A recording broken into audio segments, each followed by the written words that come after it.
More, just a little more, just a little more. Everybody, and welcome to Just a Little More. We are so excited to have you back. Look, I got Ray and Gary back. They are Hey back in everybody. action. We are so excited to have them back. You know, here at Just a Little More, we're dedicated to getting just a little more information, a whole lot of tea, and just a little bit more love. How y'all feeling, Ray and Gary? What's going on? I'm good. I'm good. On work vacation, so I work next week. Got to spend time with my family a week ago, so I'm on cloud nine right now. How is Feeling it? good. My baby is, yeah, she is a diva. My little Chrissy Poo is 5 years old. I love that girl so much. If you get to I watch love her this so more, we much. saying hey to you. She's gonna say, "Hey." Gary, what's been going on with you? Wait, Ray, are you back home? Yes, Or I'm back you- in DC. You're back in Yeah. DC. I just got back from Kansas City. I went home for the holiday. Well, are we calling it a holiday? We don't celebrate That's what we're that. going to talk about. That's Yeah. what we're going to Why? talk about. Yeah. That's Yeah. going to start our conversation. I'm here. I just need to fix this. Yeah, go ahead. No, but I went back home. I went back home to spend time with family. This quarantine stuff is kind of interesting. We've been able to spend a lot of extra time with family, as Ray was talking about. So that's been good. Like, when's the last time you've ever like spend extended time, like kicking it with your family and talking and stuff? So it's been really, really good, actually. And then it's kind of different because like everything is closed. So like usually when you go home, you go see your friends, you go see everybody. And this time it was just family. And I cried when I left because it was the best time. I had so much fun. You shed tears? Oh, Chad. I did this, so you know it was real. We're going to get right into it. Now, Gary just brought up a good point.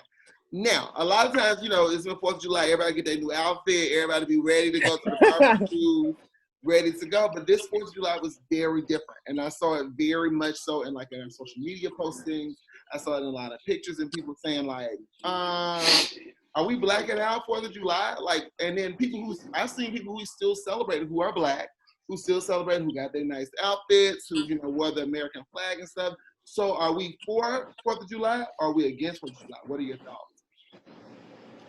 For me, it's a no. I'm not for 4th of July, but I don't want to take away. I'm not for the flags, the patriotic, like being patriotic about like the celebration of something, especially during these hard times right now. What I won't take away is people spending time with their families and getting time and like celebrating and uplifting each other. I think they should continue to do that. That is a beautiful thing. But I'm not about by the outfit. I'm gonna take a picture. Like I'm not in a place now where I want to support that. I want to do that for Juneteenth. And the same energy we have taken in the 4th, I really want to just kind of throw that into Juneteenth. So yeah. I want Juneteenth to be a holiday, a federal holiday. I want to take time off of work just like we did for the 4th. I'm with you. Mm-hmm. Gary, what do you think? Are you for 4th of July or against it? It's hard because growing up, you all grew up in like southern states and stuff like that. It's a big time for Black people. It is a big holiday for Black people. You're talking about food. You're talking about like a lot of fun and excitement. So it's hard. Historically, like we're like we were slaves, like you know what I mean. But I think like it's still beautiful to see us sort of get together. So I like the idea of like shifting it, right, making it a part 2 or something else. But I feel like we need to all get on the same page about it. Yeah. You know, I don't think that we've ever thought about it growing up. Our parents didn't really think about it growing up. I mean, I feel like as Black people, we're always trying to find a way to just get together and find an excuse to cook and find an excuse just to really. I saw so many Black people just having a good time. Yeah. And so it was difficult for me to think about, we're slaves. We were slaves during, this time period. But to see us so excited about stuff, it was hard for me. I can't lie. It was kind of difficult. Yeah. It's hard. It's a hard place to be in because I'm very much for, like Ray, Juneteenth, and I really want that to be a celebration of our freedom. Because what makes me very upset and why Juneteenth is so important is because we have been emancipated. We've been free from slavery. But people in Texas didn't know until a year later. Yeah. A year later. And so that's why Juneteenth is so celebrated. And so, like, I'm really hoping that we can, in this change of this modern day civil rights movement that we're facing, that it is changing the way that we look at Juneteenth. And that, you know, yeah, I'll take the day off. Like, let's be real. Right now, 4th of July is a day off. I will definitely take the day off. But like Columbus Day, like Columbus Day. I don't do shit for Columbus Day. I stay at home. I relax. Like, you know, I wore all black because I believed in, doing the black. It was too hot. Yeah, it's too hot for that. But I wanted to show support that I'm not in celebration of it. I'm not in celebration of it. I can go to your barbecue and enjoy your food and be with your families and like Gary was saying, be with your family. But I don't want this to be like I'm in celebration of it. Like, I wanted to be that. Yeah, we were slaves, and this was not a part of our celebration, But hey, I'm home. I'm gonna go and enjoy. I'm gonna go and have a good time. But yeah, I really want Juneteenth to be just like how 4th of July is celebrated. I want people to be buying Juneteenth T-shirts and saying Black Lives Matter T-shirts and really making it big. And I remember the house that I went over for the 4th of July. They said next year they're not gonna even do the 4th. They're gonna do Juneteenth. They're gonna make it big. Nice. I definitely. It's so. This is so funny, like, and even Ray, you could probably speak to it as an educator, right? Like, we're seeing history being turned upside down, right? And so all of it, you talk about Columbus Day, you talk about the statues being torn down, like all of this stuff we just so accustomed to and used to is sort of being like turned upside down. And it's like, what do you do? This is stuff we just known, like that's been around, but it's like being turned upside down. It's so interesting the time that we're living in, right? But it's a chance for people to really like learn and understand our history. I didn't know anything about Juneteenth until I became an adult. Probably 25. Like I'm 30 now. Like 5 years ago. And I'm not gonna like blame it on me. Like, oh, you should have been a researcher. No, like in the history books, we didn't learn about that. We learned about 4th of July, the importance of it. Like, this is America. And yes, I'm happy for the country, and all that stuff, but I want to be just as happy in knowing like the history of my people. And so like now I'm just taking this charge of like, okay, I didn't learn it back then. So now I'm going to do this research and figure out stuff now for me, So when like these dates and like these, like I didn't really think about like these Confederate statues. Like, right. They didn't really mean nothing to me. But now, like now that I see them, it's like, damn, like, that's a whole slave owner. And then, so what are your thoughts about the Confederate flag? Like, I know that, like, me being down here in the South, because you got, Chicago, in between, you may see some Confederate flags in Chicago, but I know in D.C., I don't know if you see a lot, but I know that you see a whole lot. How do you feel about Confederate flag? Do you think that person is automatically racist, or do you be like, give them the benefit? No, they're automatically racist. We do not need to be celebrating nobody who owned slave, who did not understand like this whole idea of every man is created equal. That's bullshit. It's not true. No, they need to come down. We have people that we really need to authentically celebrate. And I'm not just talking about Black people. We got white people who was really down for the cause back then. We have, like a lot of people.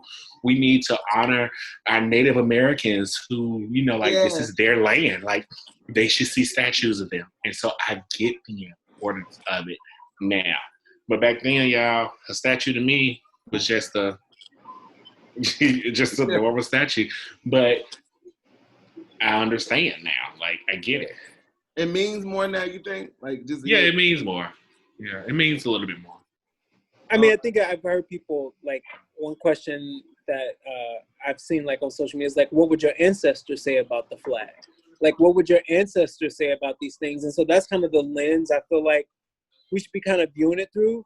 I think we're standing on the shoulders and backs of, people who were enslaved. And so what is their view of, Abraham Lincoln? What would their view be of the Confederate flag? And I think that's the kind of lens we have to take, because they were the ones that sort of endured and saw these images. They're just things to us, but they were like legit symbolic depictions for them, like during the Civil War and stuff. And so I think we do have to look at it through their eyes, as hard as that may be, right? As we feel like we're so progressed and we're so this, but think about what they thought when they saw that damn flag. Like, that's rough.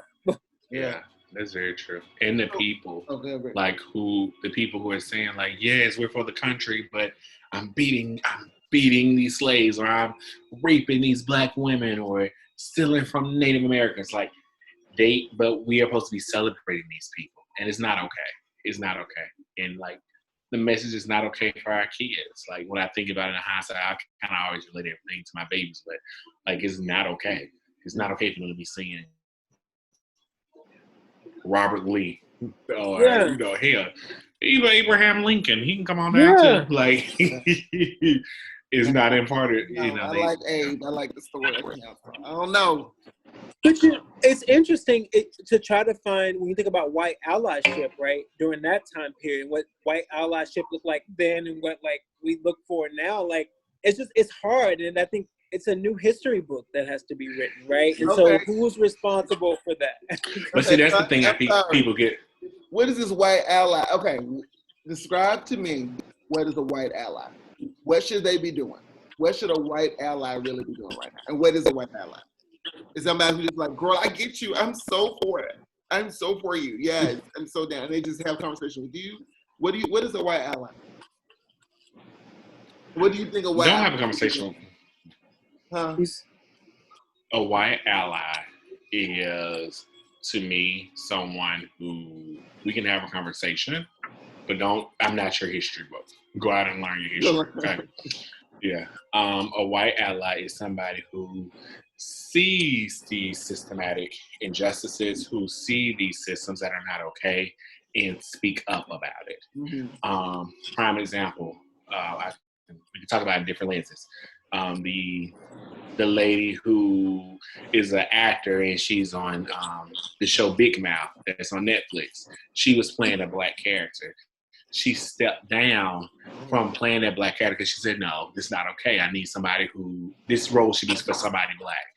Even though there's really I don't want to say it's small, but that's her addressing something that's not okay. And that's her helping the network, her helping people understand, like, hey, I don't care if it's a black person or a black cartoon, a person of color should be playing this person. That's a white ally.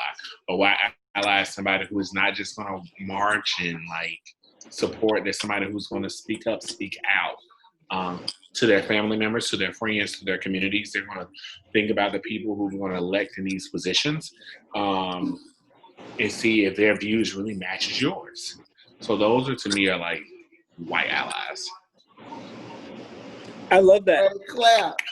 I love that, Ray. Just give us a whole lesson now. Because I think you brought up a good point. You have to be vocal. You're not an ally if you're not vocal. You can't just sit on the phone with me and ask me how I'm doing. It needs to be a public display, right? You need to be in action. And so for me, it's about them being aware and then educating themselves and then being moved to action. Because I feel like so much of this is their responsibility to sort of untie it, right? And move about it in that way. And so I feel like I'm just glad you said they need to speak up, because I have a lot of white friends that just want to sit on the phone. Well, I don't want to sit on the phone, girl. Like, where are you putting your money? Like, where are you putting your resources? And right? that's the thing. And speaking up, people get thinking like, no, speaking up is not just correcting somebody. It's like thinking about things that affect the community. Like, like I said, I was really stuff to education.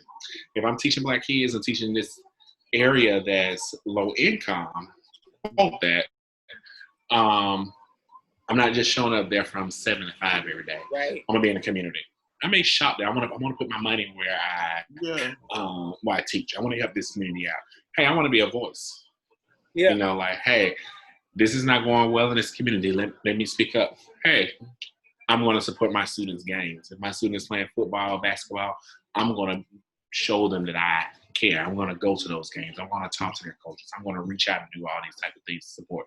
So it's just not about marching. You could speak up in many different ways. And I feel like people, when they get into that, I don't know what to do. No, baby, you know what to do. Yeah. You becoming, now you being Amy Cooper or a Karen. Like, you're not. Since they need to feel the blunt of their ancestors. Their bullshit is on display. Your ancestors' bullshit is on display. And so what are you doing with that? Because we live it every day. Absolutely. We live it every day. And like Ray said, I can't be your history book. I can't teach you. Like, I really can't. And I can't give you my experience as a Black person. Why don't you try to experience it. Try to really understand and have empathy with me. I can't give that. But you brought up a good point, and it's not like a segue, but it is. What do y'all feel about all these Karens that have been rising up? These Karens that have been doing some stuff. You've been like, girl, we're doing the whole ride. What do y'all feel about these Karens? They've been doing it. Like years. We just got listeners made this statement. Yes. We just got camera phones. Like, blast their ass. I'm okay with blasting the Karen. They have gotten away with a lot of shit. It's time for them to be going to expose them. And I'm living for it. Karens have been off the chain. Like, I don't know what has gotten into your spirit, but you better comment. You better comment.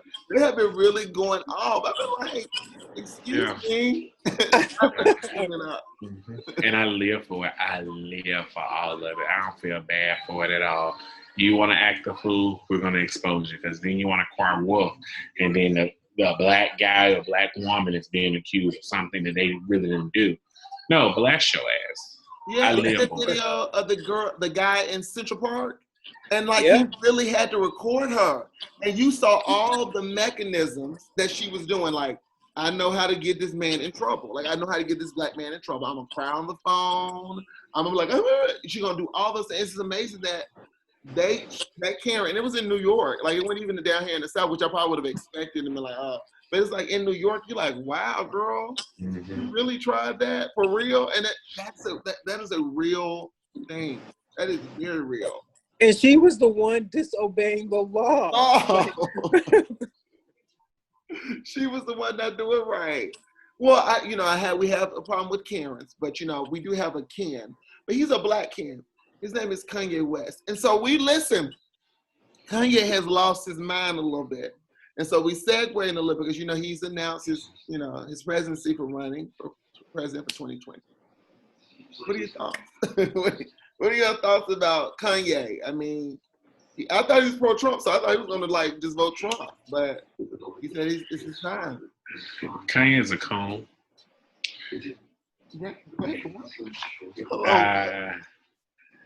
It's a publicity stunt. Kanye said, hey, I have nothing better to do. Let me just put this out there so people can bring my name up. Kanye is a joke. If people try to vote for Kanye, they're stupid. It's what I don't understand about, I feel like I don't care for the Kardashians, but what I don't understand is Kim and Kanye have a disconnect, and they never want to address it when it comes to their political standings. Yes. Kim is very much, I don't like Kim, but I do appreciate Kim Kardashian for speaking up about getting people who are wrongfully incarcerated out of jail. You never hear Kanye talk about this stuff, but you do hear Kanye promote this idea of Donald Trump. Yes. And so I feel like it's a ploy. I feel like it's him trying to just put his name out there, Donald name. It's like a publicity stunt to me. I don't, to be personally, I want Kanye to, his shoes look amazing and all that. I don't own Yeezys. I don't want to support Kanye. I ain't saying I don't want to buy them because I do want them slides. I might get them. But I don't want to support Kanye. But he's been canceled for me. Yeah, cancel.com. Sis, what do you think about Kanye running for president? The man said that slavery was a choice. So I don't have room or space to really, there's not much. It's just so interesting what money does to people. I mean, he comes from a very particular scene in Chicago. He understands what, even though his family was pretty educated, he knows what goes on here. So to be on that Kardashian hill where they're so isolated, right? They're so protected. They have money. And then you sort of forget certain things. I think there's some mental imbalance there anyway, but I think my issue becomes that he's forgotten with the power of his words. I mean, so for me it's kind of scary because we're on that thing of we didn't think Trump would be elected. How could Kanye he has the power to get elected. Yeah, and so I make this point. Donald Trump is a racist. But I feel like Yes. self-hatred is almost just as worse. And for me, a coon who self-hates is just as much of an enemy as a racist, a white man for me. And so that's scary because when you get in office, your motivation isn't me. Because you don't like black people. You just want to profit. And so it's really sad to see him on that Kardashian hill. And I actually like the Kardashians. I feel like he don't like black people though. Do you think he really doesn't like black people? You don't think Kanye likes black people? I don't think he likes himself. You know, for you to say that 400 years was a choice, that's self-hatred like at its highest form.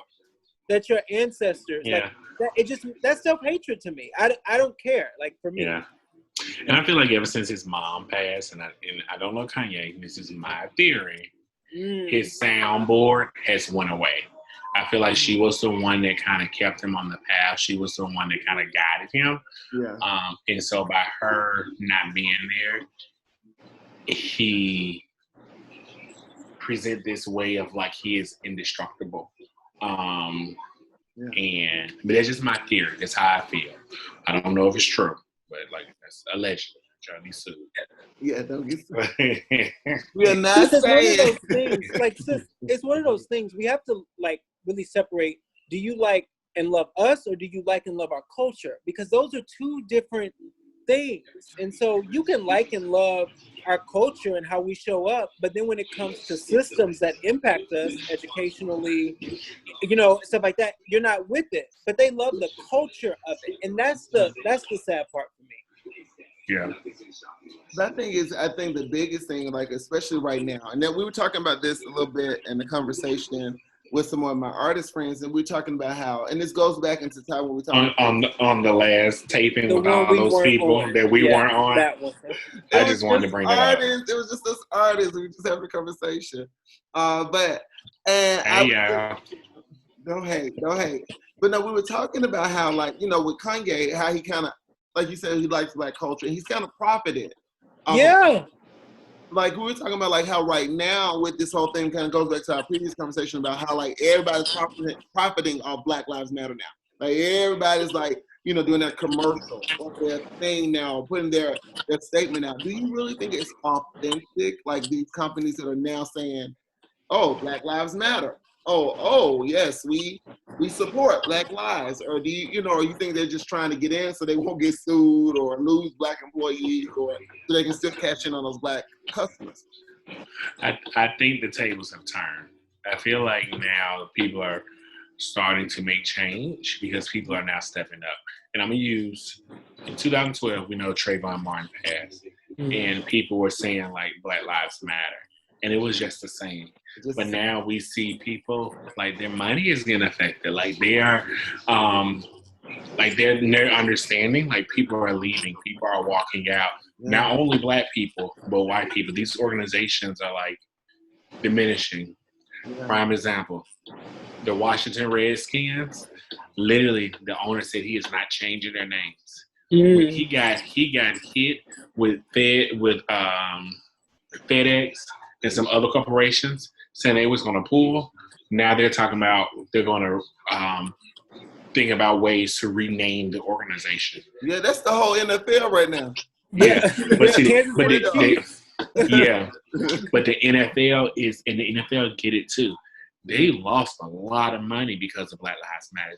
They're understanding now the importance of it. That's so great, and I never realized how racist the NFL was. But now we're seeing all their racist antics and stuff like that. Like, it's coming.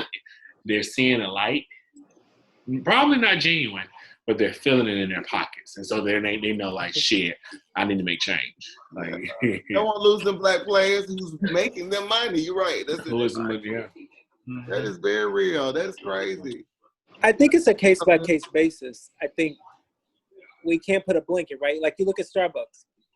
So Starbucks and all of this going on in our culture says, do not wear Black Lives Matter stuff to work. Then when you get backlash, knowing the kind of culture you're in, now you want to switch back. For me, that's you can't, like, you knew what you were doing, like, up front. So you don't do that now in this kind of culture. Because why did you say that initially? So for me, it's stuff like that. Like Starbucks can't come back from that. No. Like you did that intentionally. Like Or Taco Bell.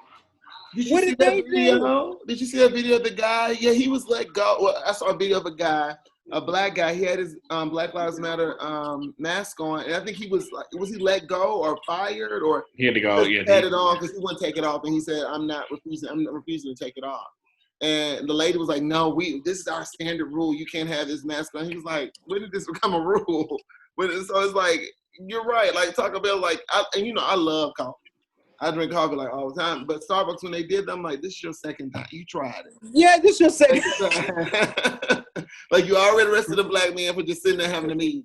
And then you will come back and talk about, I'm done. I love your coffee, but I'm done. I'm really done. No, you can't do that to black people. Not now. You really cannot. Like this is really not never. Not ever. Never. Like you really can't. It's a very sensitive time. And I think that we have to be so careful of this time because we're in the middle of like a pandemic. You know, because we're already scared about the pandemic, but they're also scared about racial issues, and they don't know really what to say in this time. So I'm switching the gears just a little bit because we're talking about the pandemic. It's still going on, and I wanted to bring this up because Gary brought this up in one of our previous episodes about people still hooking up with their mask on. But I've saw like these people who do public, like they're doing like arguments about why it's not like you're taking away their American rights if they have to wear a mask. What do you guys think about that? Like, are we taking away American rights if we're saying you must wear a mask? I know Savannah is one of the only cities in Georgia right now who think you have to wear a mask when you're out in public. Which I believe it should be all of Georgia because, it's real out here in the street. We just found out that, our mayor just got, COVID. So, I think it's something that should be mandated. But what do you guys think? I think those people are idiots. I think they're stupid. Yeah. I saw one lady say, "You're taking away the gift that God gave me of breathing." Baby, yes, baby, like, we're trying to make sure you're not sick. Yeah. Like, the thing about it, the scientists don't even know everything that's going on, but they do know for sure this mask can help decline the numbers, and it upsets me because, well, two things. I'm not trying to blame everything on Donald Trump, but I see what he did. Mm-hmm. He got rid of the people that are the pandemic people when he first got in. Because in my mind, they knew something like this was happening. Because why would they create something like this? That's my theory. And then also, you are telling the people to revolt against their governors. You're telling people to go against their governors, and the governors are trying. So now the governors are looking like, whoa, I don't need all these people against me. So now I'm gonna throw it into the county, so the counties can decide. And so the counties are like, whoa, we're gonna do it or we're not gonna do it. But like, y'all open it up too fast. These numbers are like, and now it's y'all saying that the older group, the older people like from Jonathan age on older, are the ones who are.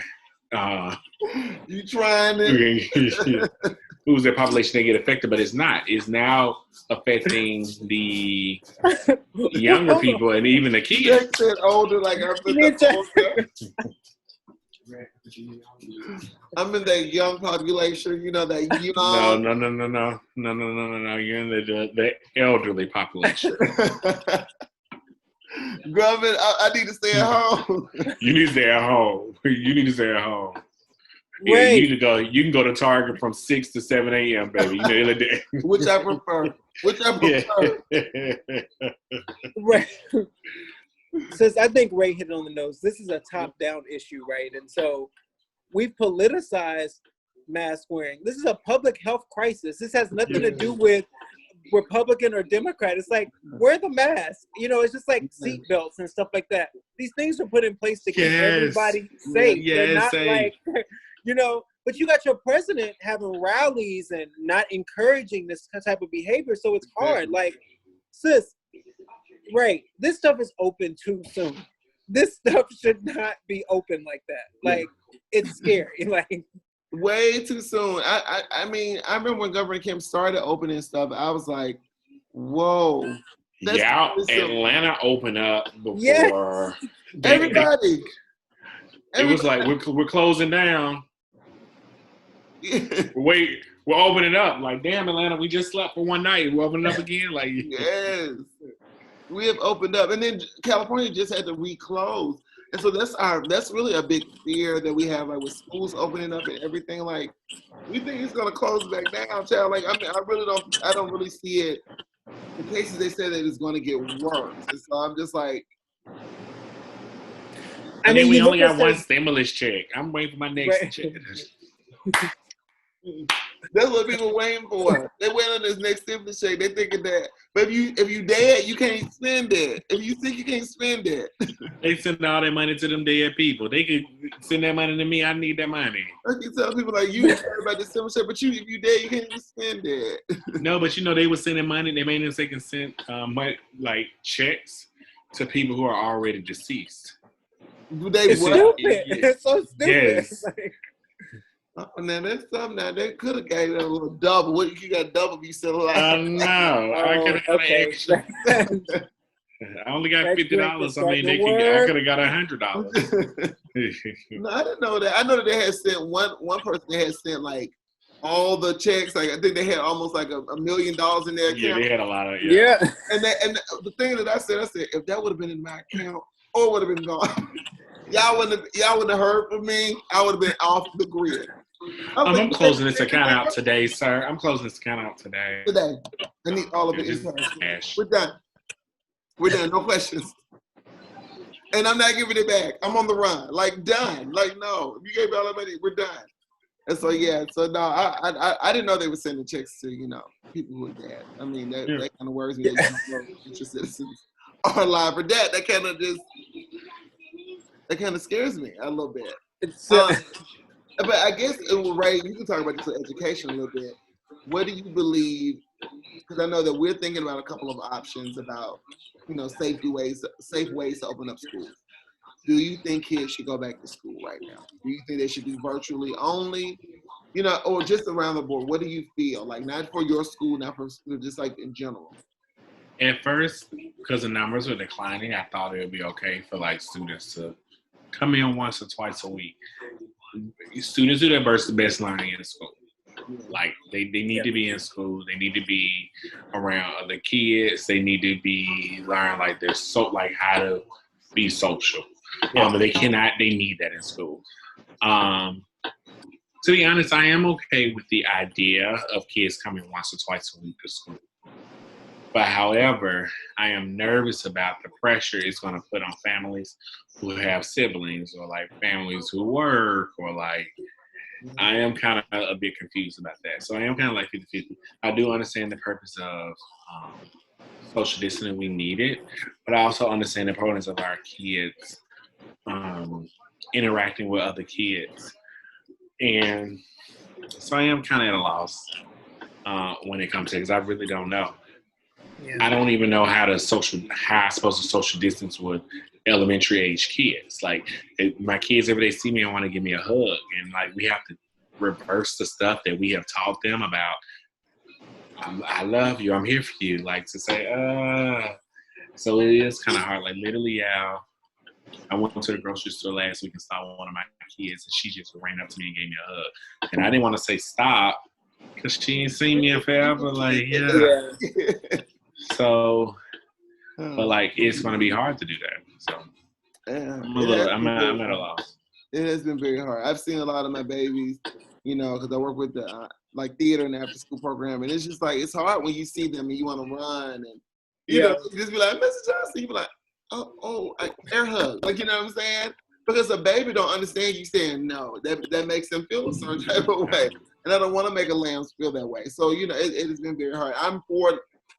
I don't really know because parents have to work. And I'm with Ray. Kids in my area, in the community I work in, they need a school. There's sometimes all the time they're eating and they feel safe. And so they need a place where they feel safe and where they're eating and learning and growing. But what is the safest option right now? I really don't know. Like right now they're closing back states. And I'm like, Georgia, we had 3,000 cases, I think, last week. In a day. Like 3,000 cases. Baby, they going live in them clubs in Georgia, though, baby. Them clubs are turned. That's COVID central. But my thing, are you wearing a mask to the club? No, they're not. They're not wearing a mask to the club? They're not wearing masks. They wearing their mask. Like, they got it covered up. They just No, they're not. I went protest about a month ago, and I'm trying to drink, so I'm thinking like, how the fuck am I supposed to drink this? I'm taking my mask off when I'm gonna drink, and then I put my mask back on. But if I'm in a club, the mask's coming off. I'm sorry, y'all. Yeah. They blowing hookah in the cameras. They are not taking this seriously. But it's not. I don't know if it's their fault. I mean, it's not being messaged correctly. We don't even know how this shit is spreading. Like, so if somebody says open, we're just kind of, some of us are like falling in line. Just, I saw you at the club the other day. What club? You saw me at the club?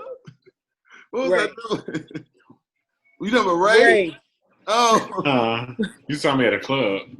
I saw Jonathan at the club. No, you didn't. I ain't go to You the saw club. him. No, you saw him at the recreation center at the senior citizens. I ain't go to the club post COVID, before COVID. Right, playing bingo. Playing bingo. Yeah, like, hey, I like to sit down and eat dinner. Now I've been missing restaurants and stuff, but I ain't missed no club. I go to a restaurant. So you definitely go to a restaurant. In restaurants. You sit in a restaurant and you I sit outside. All these people around you. No, I sit outside of the restaurant. I go outside, like for outdoor seating. I definitely go to that. So are you having your mask on or off while you eating your dinner? My mask gonna be off. Get tested. Get tested. Ladies and gentlemen, get tested. My mask to be off, but I would definitely go to I'm nervous about a rooftop, but it was outdoor seating. Mm-hmm. I'll do it. Now I've seen a lot of people. Do you think they're gonna start making it mandatory to get tested to go back to work? Or do you think they're gonna do tested every other day? They need to be tested every other day. They need to be tested. Like, yeah, you know how much stuff you got. You went up your nose. It'll be okay.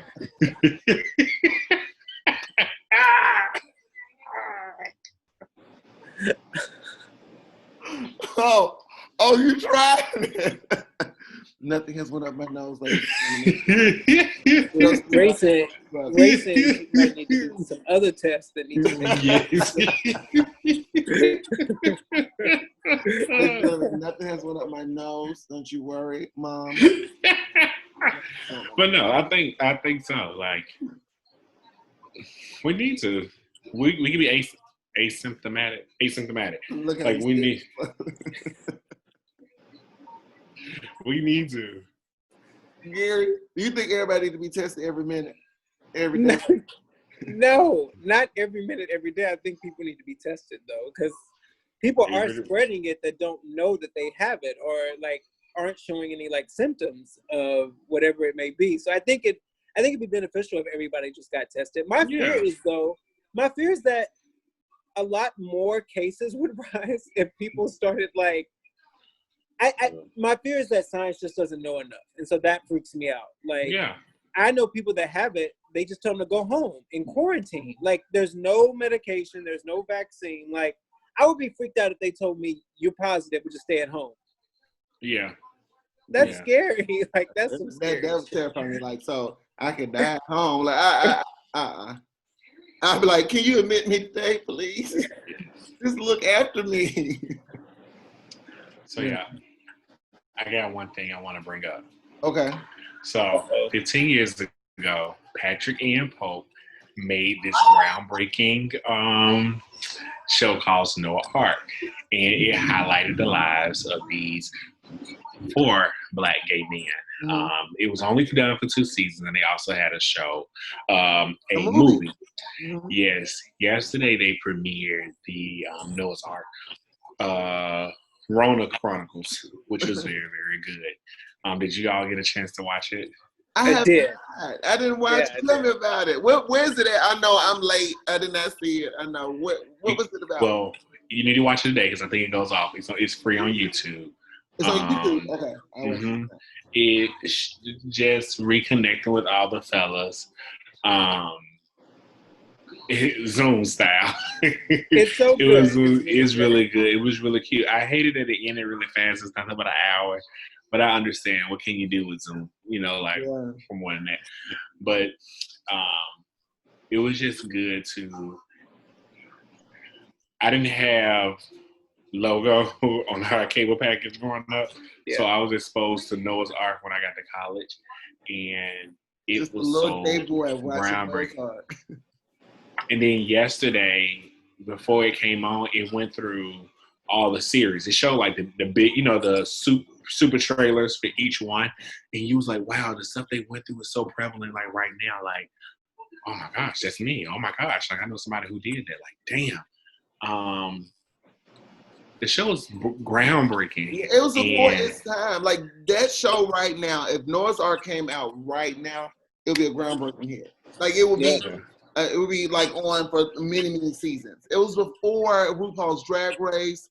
It was before being gay was like, oh, cool. Or, and I have a gay friend. I'm proud of being gay. Before Pose, it was like. It would be a hit. I remember we used to have to sneak and watch it. Like, you know what I'm saying? Like you would sneak and watch Noah's Ark. I'll tell you, want to watch it had one thing for me that was, every time they talk about our stories, it's always this traumatic experience, and it had humor, and it was so good to see us like just laughing with each other and like what we really do like all the time, like Kiki, like it felt good to see that on screen. I don't feel like we see it enough, like just gay black men having a good time together and like being fun, and so that I love to laugh at it. It was funny as hell. I'm with you because I like to have fun. I like to be silly. I think that like stories that are serious are great, but I think like sometimes you just like I'm not like that with my friends all the time. No, stuff like all the time. Like sometimes I just like to see silly stuff, and then to see some of their stories, you be like, oh my god, I did that. Like I did that. I experienced that, and then it was different from like Queer as Folk, which is like on Showtime. Yes, you watch that to see the scenes, but. Since you were Chance from Noah's Ark, you were Chance. I was. But I would love to watch Noah's Ark and look at the different. He is such a hater. Ray is such a hater. Ray. Who am I? Ray? Who am I? I don't even think you would be a character. If he would have said, I wouldn't even give you Alex. No. You know what? You're boom operator number 2, Ray. You're boom. But like those shows and like that kind of stuff, like I wish we did have. I mean, I'm glad that they came back, and I hope they do many more. Please do episodes. Like I want, like we need that right now, especially like in Black culture. Like I want to see that. I want to see more shows like that, and it showed a different variety of gay people because not all gay people are the same. We know that, but it showed a different variety of gay people, especially Black gay culture, which is very different.